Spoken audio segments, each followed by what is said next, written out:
नमस्कार बच्चों, आज साइंस का नया चैप्टर शुरू करने जा रहे हैं। चैप्टर नंबर 16, वाटर अ प्रीशियस रिसोर्स। अब इस चैप्टर में हम वाटर की बात करते हैं। तो सबसे पहले हमारे पास स्लोगन आता है जल है तो कल है। और सेकंड क्या है हमारा, if you have water you can think of the future. और इसी के साथ हमें कुछ पोस्टर्स दे रखे हैं जिस पे क्या लिखा हुआ है, save every drop of water, every drop counts, you can save water, my best friend water. तो ये ऐसे स्लोगन दे रखे हैं, ऐसे पोस्टर बना रखे हैं। तो ये क्या दर्शा रहे हैं, हमें पानी को बचाने का संकेत दे रहे हैं। अब पानी को बचाने का संकेत क्यों दे रहे हैं, इसकी वजह को हम जानेंगे। क्योंकि हमारे पास अर्थ पे एक लिमिटेड अमाउंट में, एक स्मॉल अमाउंट में ही पोर्टेबल वाटर है या फिर यूज़ करने लायक पानी है, बाकी सारा सलाइन वाटर है।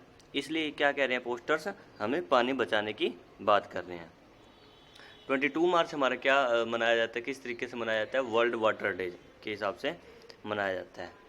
अब जैसा कि हम जानते हैं कि हर जगह पे पानी इजीली अवेलेबल नहीं होता। जैसे हमारे टैप में वाटर आ जाता है, वैसे हर जगह नहीं होता। काफ़ी ऐसे एरिया हैं, काफ़ी ऐसी जगहें हैं जहाँ पे लोग पानी पीने के लिए दूर दूर तक जाते हैं, मतलब पानी लेने के लिए, जैसा कि आप फिगर 16.2 में देख पा रहे हैं।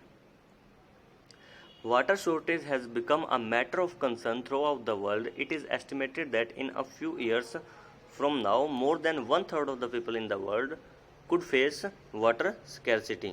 Before we discuss why water is getting scarce, we must know how much water is available for use on our planet.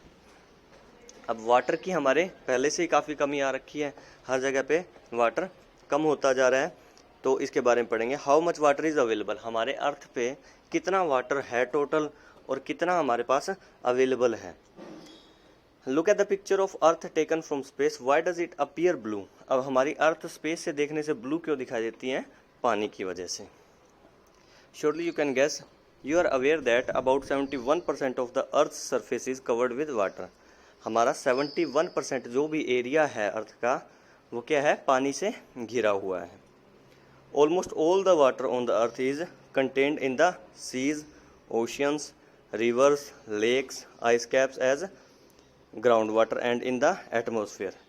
ये सारा का सारा पानी हमारा कहाँ अवेलेबल है, ओशियंस में, रिवर्स में, लेक्स में या फिर आइस कैप्स में अवेलेबल है या फिर ग्राउंड वाटर में। However, most of this water is not fit for human consumption directly. Mostly जो पानी है वो हमारे ह्यूमन कंजप्शन के लिए सूटेबल नहीं है।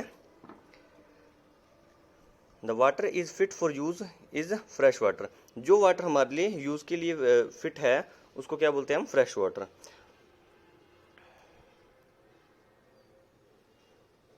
Perform the following activity to estimate रफली the relative amount of water available in some of these sources. अब कंपैरिजन करने के लिए हम एक राउंड फिगर ले रहे हैं जिसमें हमने क्या लिया है, चार तरह के सोर्सेज लिए हैं। एक में बाल्टी है, एक में मग है, एक में ग्लास है और एक में स्पून है। अब इस एक्टिविटी से हम क्या दर्शाना चाह रहे हैं, assume that this water represent all the water present on the अर्थ। अगर हम बकेट का पानी का रेफरेंस ले रहे हैं किसी चीज़ से, तो बकेट का पानी मान के चलते हैं कि पूरी अर्थ पे जितना भी पानी है वो सारा क्या है, बकेट के पानी के कंपैरिजन में है। तो अगर बकेट का पानी पूरे अर्थ पे है total, this represents total fresh water on the अर्थ। एक मग है जो भी हमारा, उसमें जितना भी पानी आता है एक बाल्टी के या फिर एक बकेट के कंपैरिजन में, वो क्या है, हमारा फ्रेश वाटर है। फिर एक ग्लास के कंपैरिजन में क्या करेंगे, this gives a measure of usable water present as ground water. जो हमारा ग्लास में वाटर जितना प्रेजेंट है उतना हम मान के चलते हैं कि वो हमारा ग्राउंड वाटर है। फिर जो स्पून में दिखा जा रहा है, it represents all the water present in all the lakes and rivers of the world. पूरे वर्ल्ड के सभी रिवर्स और लेक को, पानी को इकट्ठा कर लिया जाए तो किसके कंपैरिजन में है, एक स्पून के में पानी जितना कंपैरिजन में है। Forms of water. अब वाटर कितने फॉर्म के होते हैं, अब वाटर भी हमारे अलग अलग रिसोर्सेज से आते हैं, ठीक है। जैसे ग्राउंड वाटर हो गया, या फिर रेन की वजह से, या फिर लेक्स वगैरह में हो गया, रिवर्स में हो गया, ठीक है। तो ये क्या है, डिफरेंट मीडियम है वाटर के। You know that when water circulates through the water cycle it can be found in all the three forms, solid, liquid and gas. Water तीनों स्टेट में पाया जा सकता है एटमॉस्फेयर में। At any given time Somewhere on the earth the solid form snow and ice is present as ice caps at the poles of the earth.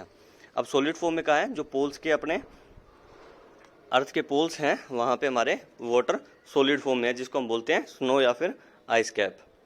Snow covered mountains and glaciers. Liquid water is present in the oceans, lakes, rivers and even underground. The gaseous form is the water vapour present in the air around us. The continuous cycling of water among its three form keeps the total amount of water on the earth constant. अब ये जिन तीन form में बार बार घूमता रहता है वो क्या है, एक स्टेबल इक्विलिब्रियम बना के रखती है. Even when the whole world is using it, does it give you any relief? Can you recall the process involved in water cycle? अब वाटर साइकिल की हमने प्रोसेस पढ़ी थी कि किस तरीके से वाटर साइकिल हमारा परफॉर्म होता है प्रीवियस क्लास में.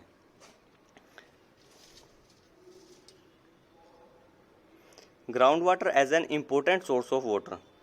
अब हमारा सबसे इम्पोर्टेंट सोर्स ऑफ वाटर किस चीज़ का है, हम जाके हर जगह मतलब रिवर में जाके पानी नहीं लेके आ सकते हैं या फिर हर जगह लेक्स नहीं होते हैं, ठीक है.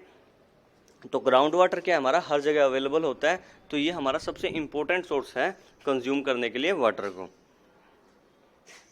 If we dig a hole in the ground near a water body we may find that the soil is moist. The moisture in the soil indicates the presence of water underground. If we dig deeper and deeper, we would reach a level where all the space between particles of soil's gaps between rocks are filled with water. अब जब भी हम कोई नीचे की ज़मीन को खोदने लगते हैं तो नीचे क्या है, मिट्टी गिल्ली होती है. अब ये गिल्ली मिट्टी होती है जो वो मॉइस्चर को रिप्रेजेंट करती है कि वहाँ पानी की प्रेजेंस है. और जैसे जैसे हम ज़्यादा उसको डिग करते जाएंगे वैसे ही नीचे से पानी निकलता आएगा. तो इसी को हम क्या बोलते हैं, ground water. The rainwater and water from other sources such as rivers, ponds seeps through the soil and fills the empty space and cracks deep down the ground. The process of seeping of water into the ground is called infiltration.